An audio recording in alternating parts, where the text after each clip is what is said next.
Even when you feel low, you can still go. Even when you feel slow, you can still go. Even when there's no hope, you can still go. I never answer to no, man, I still go. Go, go, go, go, go, go, go, go, go, go, go, go, yo, go, go, go. Hustle hard, hustle every single day. I'll be making moves till I'm buried in my grave. To the system, I don't wanna be a slave. I've been doing shit my way, or the highway. And in the driveway is a nice range. Cause I grind through the climb, I invite pain. You'll never hear me, bitch, nah, I don't complain. Just gotta flip the switch and you can go and obtain anything you want, anything you need. Your mind's got the key ingredient, it's belief. They deceive with the negativity, but I just slide right by that energy. Even when you feel low, you can still go. Even when you feel slow, you can still go.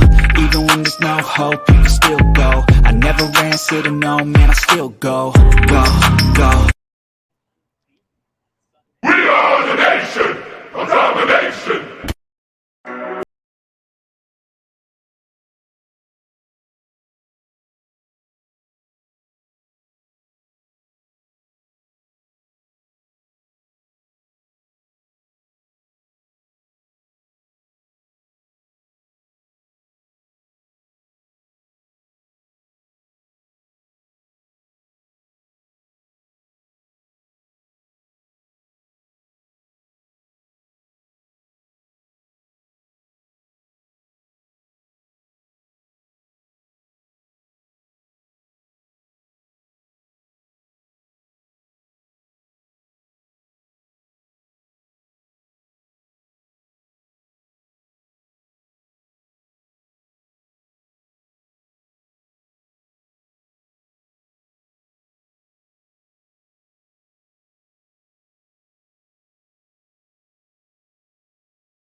To BIRDGANG Nation Sports Talk. I'm your host, BIRDGANG31. Today, Nation, we got another Week 5 preview with my guest, Bo from PHNL. How you doing today, Bo?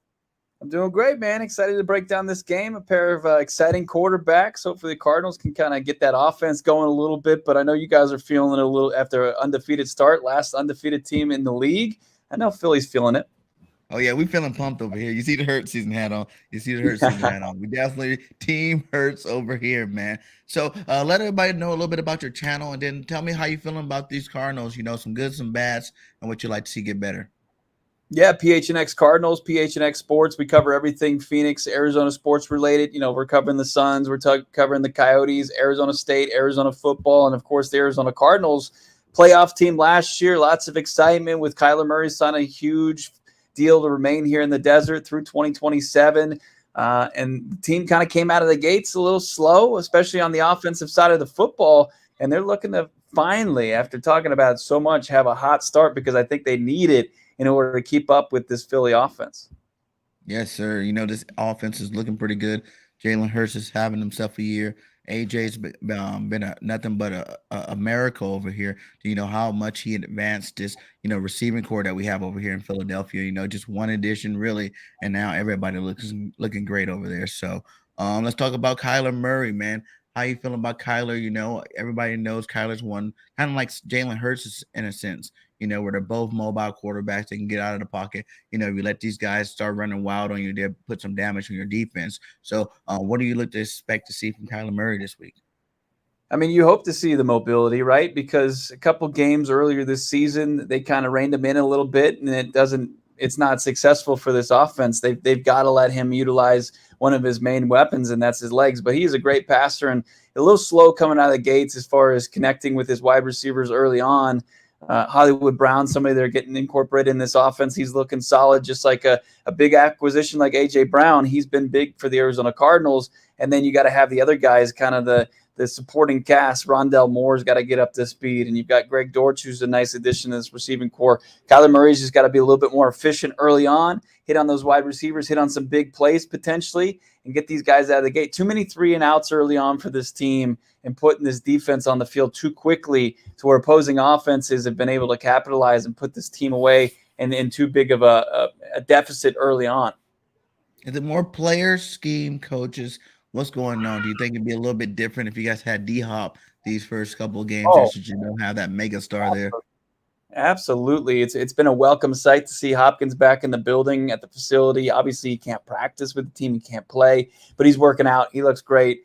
He reminded everybody this offseason when he was in like joint practices with the Titans and when he was out there just making spectacular plays in training camp that he is still elite. And once he gets back, this offense will go to another level. But I think a lot of people will say that they've been disappointed even without Hop in the lineup by this offense. It just hasn't been. They've been outscored 31-0 in the first quarter. That's just not getting it done. Wow.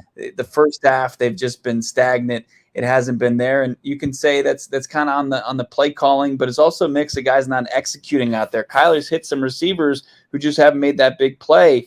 You know, there was a game where Zach Ertz, you know how steady and reliable Ertz is. He made a big drop in the red zone, and it's just combination of just poor play and poor execution and not the right play calling. But at some point they're going to hit. I don't know if it's this week. I mean, we thought Denver might be able to figure it out through 5 weeks, and they didn't look any better last night. So it doesn't just mean, hey, you got to bide your time, and at some point it's going to hit. Like, this team just has to come out, sense of urgency, and play better football. And it's going to be a tough challenge. They're starting centers out, and that interior, that defensive line with a future Hall of Famer and Fletcher Cox and a mammoth of a human, an impressive first round pick in Jordan Davis. They want to eat, and they probably could if Kyler Murray is not on top of his game. Yes, sir. Your running game, you just said your center's out. Do you think that's going to be a dramatic effect on there? Like you said, our defensive line's beast. If any weakness in that D line, we're going to definitely attack. We're going to attack hard. You know what I'm saying? Who would be backing up that center? Is it someone that's serviceable, or is this a young player just going to get some time to? Yeah, I mean, serviceable would be nice, right? I think that it's a big concern. I mean, they've got 4 of their 5 offensive linemen, so that's good. Like, especially with this league where injuries are inevitable, and you always see, especially those big hog mollies, suffering injuries week in and week out. Like, to have 4 or 5 of your guys is good, but with the daunting task of trying to hold back Fletcher Cox and hold back Jordan Davis and those pass rushers, Haason Reddick, who we're all familiar with on the outside, it's going to be just a huge day. It's going to be so important that they do get serviceable play from a guy like Harlow. So that's going to be one of the matchups to kind of follow along with. Is it just one of those days where you just have to rely on Kyler Murray to just be special? And, that's not exactly the game plan that you want. But when you've got a player the caliber of him, sometimes there are weeks in the NFL season where you just need a guy to be special, and he has that potential. But if he's got Cox or Jordan Davis bearing down on him and blowing plays up, just being a game wrecker early on, it's going to be bad news for the Cardinals. Oh, yeah, man. It's definitely, I'm trying to stay in that, Zen mode where I'm not getting too hyped about it. I'm not getting too low about it. The last game I seen, was 2 years ago when the battle between Kyler and Jalen, his first year getting to play. He wasn't starting that year. It was Carson Wentz's year. He kind of came in at the end of the year. And they had that epic game, they both went over 350 yards, I believe. And it was just a shootout. Our defense, I don't think, was really prepared, to stop you guys that game. And that's the reason why we ultimately lost that football game. We definitely got a different team this year, so I'm expecting bigger things and better things with it. But who are you most worried about on this Eagles team, going into this week? I think A.J. Brown is probably the most worrisome, and then next would be a guy like Miles Sanders because, they did a great job in bottling up and not 100% Christian McCaffrey, but outside of that, they've struggled against the run, dating back to last season. Miles Sanders is another level. He's got another gear when healthy, over 5 yards per carry, so fast and can just find those holes and just go. He could gash this defense, but A.J. Brown too is like, they haven't been healthy in the secondary all season long, and you're still wanting to see the guys, the personnel like in the defensive secondary and cornerback if they can compete. And, a guy like A.J. Brown, if you're not ready, he can expose you. They did a pretty good job against him in Tennessee last year to open up the season, but he has such a good rapport already with Hurts. Such a big body guy. Can they slow him down? So those are the two guys I'm really concerned with, especially on the offensive side of the football, because, if Philly comes out hot again and gets a lead, like this has just been the trend so far this season, it's just bad news for the Cardinals. We talked about the center position, but I think this offense, it doesn't matter who they're playing. They've got to come out and be kind of the calling card of this team, and they've got to be able to put up points. But, that's a big question mark for this team going forward. Scouting report. Give me 3 names the Eagles fans should be worried about the most coming into this game. Man, I mean, outside of the norm, outside of Kyler, outside of Zach Ertz, right? You got Byron Murphy. As far as the cornerbacks go, he's a guy that's kind of under the radar, makes big plays.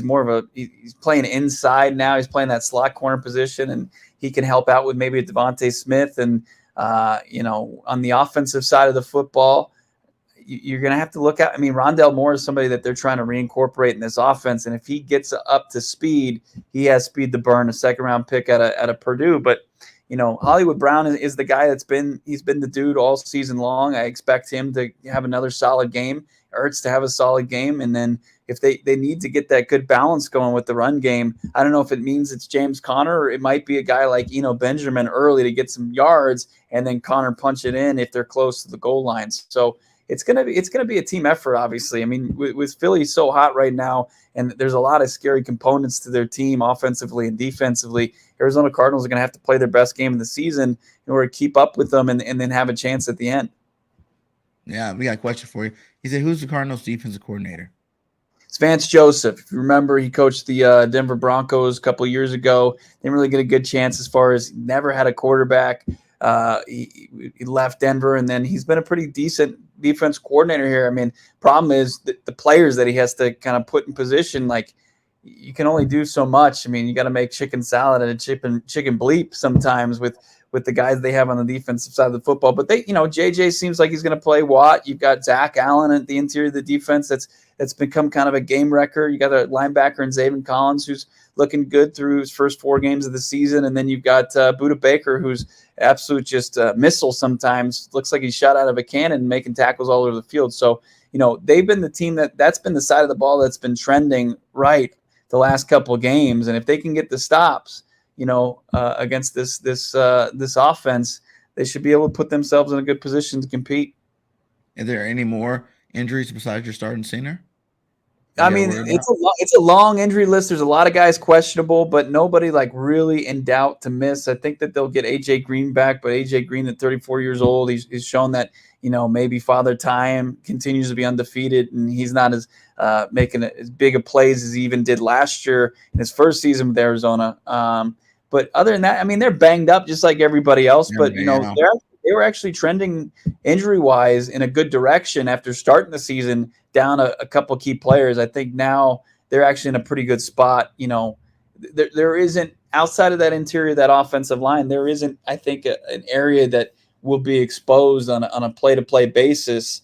And that's a good thing. That's a real good thing.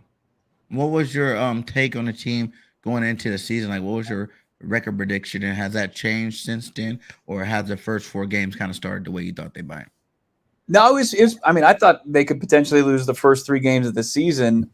Without Hopkins, that's a big handicap, and you're playing Kansas City, who's always going to be in contention for a Super Bowl. You're playing the Super Bowl champs and the Rams, and I think a lot of people saw the roster with Vegas that they were going to be potentially another playoff team. That isn't the case, and they were able to get the dub there on the road. No, I mean, if they can get through 6 games without Hop, if they can get around 3-3, they're going to be in a good spot to go 10-7, 11-6, return to the playoffs in a really weak NFC. Like, who are the big dogs in the NFC now? Like, obviously Philly's emerged, and then you got some teams taking a couple steps back. Like, if they play 500, close to 500 ball, and then when Hopkins comes back, goes up to a different level above 500, they should be able to easily get into the playoffs as a top 7 team. What do you think really happened with you guys' division? You know, you Yeah. guys were number one in the league last year. You know, all those teams were soaring high, doing their Yeah. thing. You know, you've seen some quarterbacks leave. You got new quarterback play in San Francisco and inside Seattle. What's going on with that? And you know, do you think it's a lot more easier for you guys? Is that what keeps you optimistic, knowing that the whole division itself is kind of taking a step back, but that kind of gives a way for you to bust in there? I mean, it is. I mean, the Rams being first place, they got a first place schedule. You're playing the AFC West. All the NFC West teams are playing the AFC West, which is a tough division. So in the Rams, I mean, when you mortgage the future, at some point you gotta make mortgage Mm-hmm. payments, man. And Yeah. that's I think we're starting to see that. And if Stafford's not 100%, you know that he can go from above average to a pedestrian quarterback sometimes. Jalen Ramsey and Aaron Donald have to be up for every game, and in this league, it's tough. So I think that the Rams, they'll figure it out. They'll add people obviously throughout the season and get stronger and stronger. And then 49ers just dropped the ball as far as the quarterback spot. I mean, regardless of what you think, I mean, Trey Lance just wasn't ready yet. And then the Mm-hmm. way that they handled Jimmy G, and they felt like they needed to move off of him, and then eventually didn't. Now they're relying upon him. That's such a good roster, probably one of the deepest in the league, and then they just don't have the most important position checked off. So that's just going to be their issue going forward. And then Seattle's, I mean, upstart. I mean, you gotta. This was like West Virginia, Geno Smith that we envisioned coming out of school and playing at a high Right. level. And Shocked. I don't know. I got to imagine he comes back down to earth a little bit, but that's a decent roster. That's a decent young roster for them to play as well as they have in a rebuild year. Like, tip of the cap to them. I just think at some point they're going to see some of their key injuries in their youth kick in, and they'll kind of exit, the 2-2 and be more of a sub 500 team and angling for a good draft pick. But they're not a team that you could you Sharpied in 2 wins over them this season. If you don't show up, they could beat your ass. Yeah, facts. He got a question for you. Welcome to your guest. He says, which camp are you in? Fire Cliff after this year, or give him more time? Mhm. More time. How much time does he get? Yeah, I mean, look, the NFL's tough, man. And when you have a guy who has the resume of Kingsbury, and I'll give you he was a failure as a college coach. He was 35-40. His alma mater fired him, and then he became a head coach the next offseason. It's one of the more puzzling rises to an NFL head coach in the history of the league. So there comes a lot of people who are skeptical whether or not he can coach at all. But this team went from 3 wins to 5 wins to 8 wins to 11 wins in a playoff appearance with one of the worst rosters in 2018 in just 3 years. And he developed Kyler Murray, put him in a position to be a 2-time Pro Bowler, Offensive Rookie of the Year, and get the bag this offseason. He's having success in the major places that you need him to be successful, but it doesn't come without frustration. You can see how he's a flawed coach, but until he takes that major step back, and can you just do it hey, it's a 1-strike ball game here. It's not 3 strikes. You have your one. I don't think they move off him. They actually extended him this offseason. So I think he can keep the pressure off of him for at least 1 season. But if they come out of the gate slow next season, then absolutely that seat has to be hot. At least another year or 2. Yeah. Yeah. He said, what kind of defense the Cardinals running? And how it's that one? It's a 3-4, but just like the rest of the league, it's kind of an amoeba. They just kind of play what the offense is playing, and they've got JJ Watt, Zach Allen, and then a third guy on that line, and then they're running with a couple linebackers, and then they love their 2 safeties in Budda Baker and Jalen Thompson, and usually have 3 corners out there, maybe 4. It's a traditionally. If you press them on it, they'd say 3-4. But sometimes they'll get to a 3-3-5. But it's a defense that likes to dial up some exotic blitzes. They like to bring a lot of pressure. And when they're not getting it from their traditional edge rushers, they're going to have to bring it from somewhere else. So that's going to include corners. That's going to include safeties coming and getting after Jalen Hurts. And we'll see if they spy him. I don't know if it's going to be something like Isaiah Simmons, an 8th overall pick from a couple of years, if he's going to spy, or if he'll likely be on Goddard most of the game. So it's really going to be interesting to see how they scheme up this Philly offense. How'd you feel about Reddick leaving? Oh man, he was kind of a polarizing guy until his final year. So they declined his 5th-year option, right? And in his 4th year, it's like, is he even going to make the team? And they put him in this pass rush role for the first time. They want him to be a stand-up linebacker, which is ridiculous.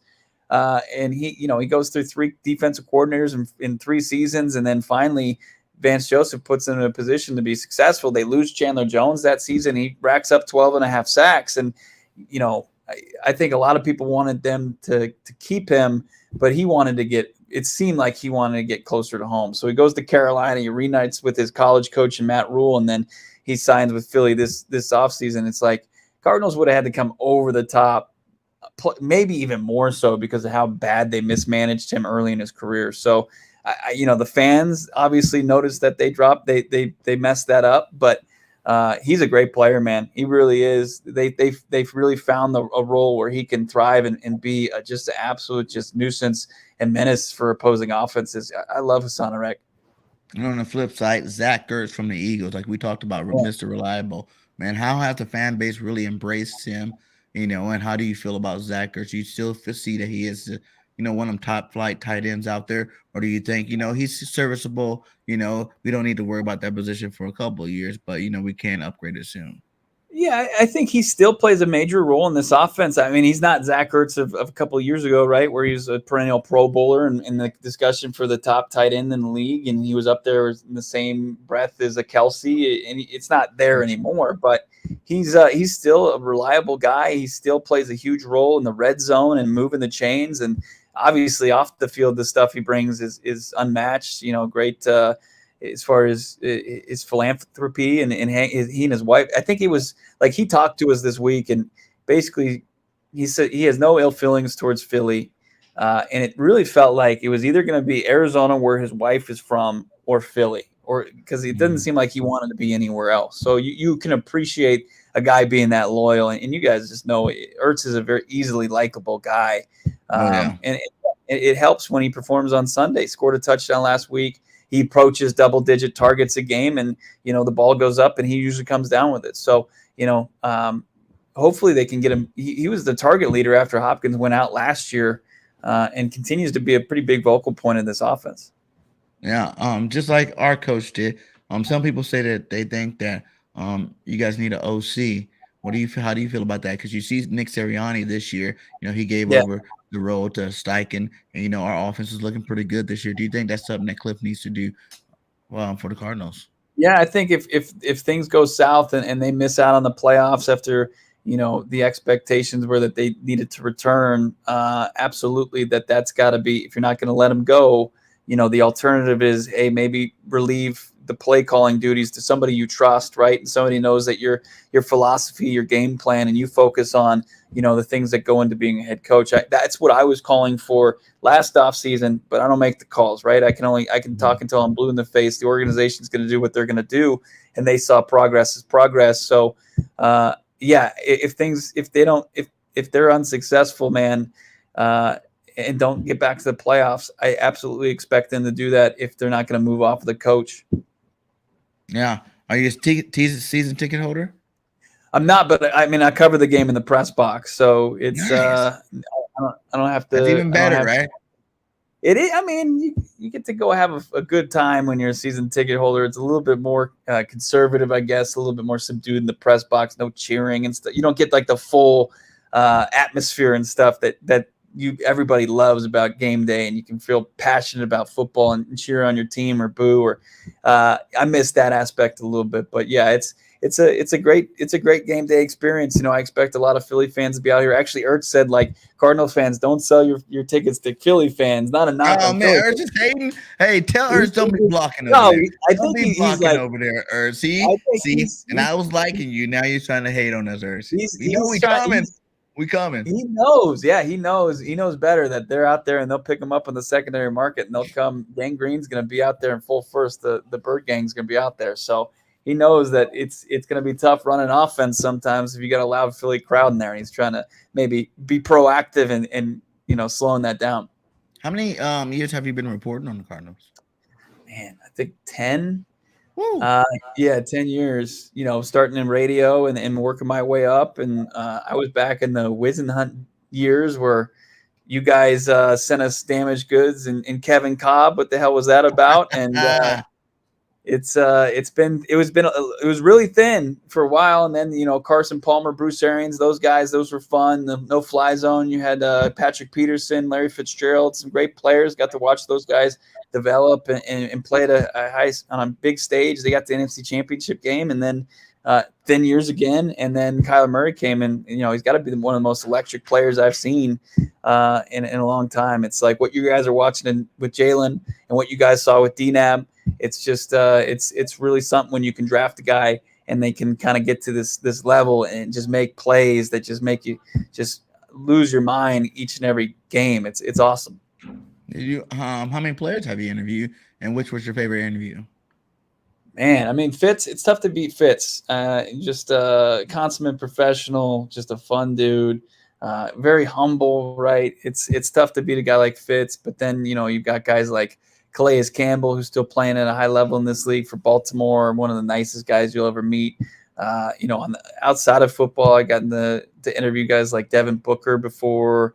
It's just, it really is crazy, the access you get sometimes just because you have a stupid plastic credential, and you get to talk to these guys. But I'm talking to the players each and every day in the locker room. We talk to Kyler twice a week after the games and, leading up to the games. So just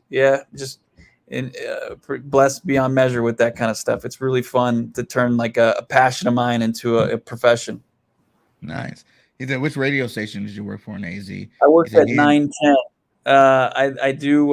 Bob Kemp is next to me in the press box there from 1060. As long as I've been there, he's of course been there. Yeah. Nice. Which has been your favorite game that you have been to? Oh man, the best game I've been to, it was Cardinals 2015. They played Green Bay in the divisional round. They hosted Aaron Rodgers in Green Bay, and Green Bay was down with like under 2 minutes go. Aaron Rodgers connected on not one but two Hail Marys, and it was unreal. And he unleashed a bunch of deep balls, and like you're sitting up in the press box, you're already high, and you're just seeing these balls launched. And I've never seen anything like that live. He was absolutely just throwing some dimes out there. Completed both, two of them, over 99 yards in passes, and sends it to overtime. And then Larry Fitz catches a wild play, takes it 75 yards, rumbles down, into the red zone near the goal line, and then a little shovel pass to Fitz to walk it off. It's tough to beat that. That was probably my favorite game to watch live. Favorite three offensive players from watching the Cardinals all time? Man, I mean, Larry Fitzgerald, it's Fitz, second pretty much in all-time receiving, every major statistical category, number 11, one of the all-time greats. And then like I love watching Kyler. Kyler is just electric out there. But then, under the radar guy would be like Anquan Bolden. Anquan Bolden was absolute. Quan was just beast, and like he took some shots, he would deliver some punishment. He wide receivers don't play like him anymore, and like he was really fun to watch. What about three defense? Loved my guy 9-0. Darnell Dockett was a beast in the middle of that defense. Patrick Peterson until things got real rough in 2018 and he requested a trade. Like he was one of the best corners in the league. And P2, I'll take him almost any day in his heyday against a lot of corners out there. And then Adrian Wilson's a guy who played at a high level too, at the safety position. Tough not to love A-Dub. Favorite coach? Man, coach is tough. Probably Bruce Arians, just because he had like that philosophy of like coach him hard and then like hug him later. You would want to go get like a drink after the game with BA. He always had like good sound bites. He's like he always says like most colorful things. So I always like BA, and it worked out. He finally got his ring in Tampa Bay, and you can't knock the guy. So BA was a great 5 years. Nice. Give me three hot takes from this game coming up this Sunday. Three things that you think, if happens, the Cardinals win. If they can slow down the pass rush, the offense can get back on track. I think that's not it. Cardinals were down before going up against this front seven. Now they're down big. So I think it's a hot take to think that they're going to keep their guys off of Kyler Murray keep them from getting home. Big if is, can they slow down the run game? Because I think if you can make Hurts one-dimensional, make him throw more than he even wants to, take that his legs away and Miles Sanders away, it will help the team stay in this thing. And just the ultimate hot take is like, could be a trap game. Could be a good game for the Cardinals to just outright win. They're not getting any respect through the national media, and nobody's really giving them a chance. But if they put together, if they execute, I think that they can play with this team and shock the world. Yes. Do you think this is gonna? It's like you said. You think it could be a close game? Like how close do you think this game could be? The spread is 5.5. Do you got the Cardinals with the spread, or you just think the Eagles are going to win, or you think the Cardinals are going to win straight up? I mean, I think my head tells me different than my heart. I mean, I think my head is that the Cardinals they'd have to buck a lot of trends to win this game, right? Like they've played 16 quarters and played 3 decent ones, right? 13 quarters have been just a disaster for this team. So to go up against one of the hottest teams and just say, hey, it's going to be different, that's just, that's just hopeful thinking, right? So, but I've seen this team, like this team has talent. And when you've got a quarterback like number one, Kyler Murray, he's 4-0 against his predecessor and successor at Oklahoma, Baker Mayfield and Jalen Hurts. I don't think he wants to, right? And Cardinals have had success at State Farm, historically against Philly, but the team the Cardinals beat last week, they couldn't beat for the last couple of years. So, things change and streaks are meant to be broken. Cardinals, I think, just need to have a decent showing offensively. And like I said, this team just needs to keep its head above water until Hop comes back. And if they lose this game, they've got a winnable game against Seattle. The pressure isn't on. Is this a must win right now? Nice. So you didn't give me a score prediction. What's your score prediction?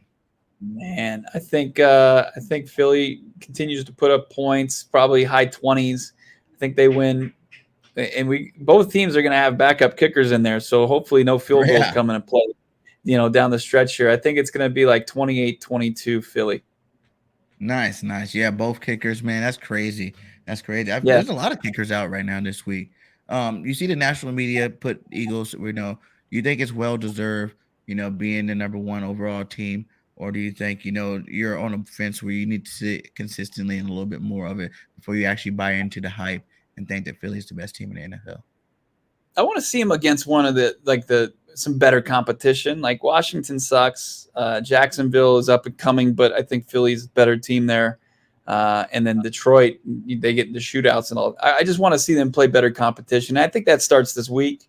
I haven't really looked at their schedule, but they should. Really on the schedules, Cowboys, Green Bay are pretty much.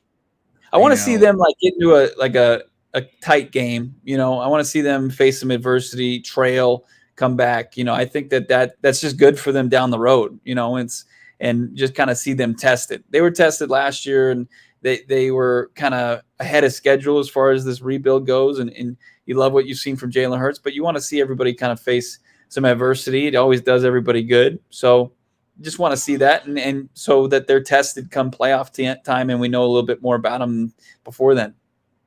Kyler Murray, Jalen Hurts, who do you have being a better quarterback? I got K1. I got to go with my guy, Kyler Murray. I just think as far as polished, he's polished as a passer. Like he can throw tight, he can put it on the line, and he can drop dimes from deep. I'm really surprised. I think Jalen Hurts has taken some big strides forward and is a lot better passer than a lot of people gave him credit for. And I'm not knocking him. I just think K1's that good. Yeah, I agree, man. I don't agree with that. I agree with, I'm saying that you're not knocking him. And he is a talented football player over there. Like I said, I think I have my biased opinions. I think that maybe Hurts is a little bit better than him in certain areas, but Kyler's better in certain areas. Jalen's better in certain areas. And of course, I'm a homer, so I'm going with my boy Jay Hurts. But should be a very fun game, man. Thanks again. So you're going to be at the game in the press box? We'll be at the game. Yep. We'll be at the game Sunday. Cards haven't won at home for almost a calendar year. They're trying to end that bad skid. So it's gonna be good. And I expect to see a bunch of green out there, no doubt about it. But birds versus birds, gonna be a fun one. Battle the birds, baby. Battle the birds. All right, guys. Well, go ahead and let everybody know where they can find you at. I know we gotta get out of here, but thanks again for coming on the show. Much love. Make sure everybody hit that subscribe. Their links are all throughout the chat. So, all right, man. Find us at PHNX Sports, PHNX Cardinals. We're talking about it every day. Nice. Well, thanks again. Like I always say at the end of my videos, fly, Eagles, fly. Till next time, this BG, and we out. Peace.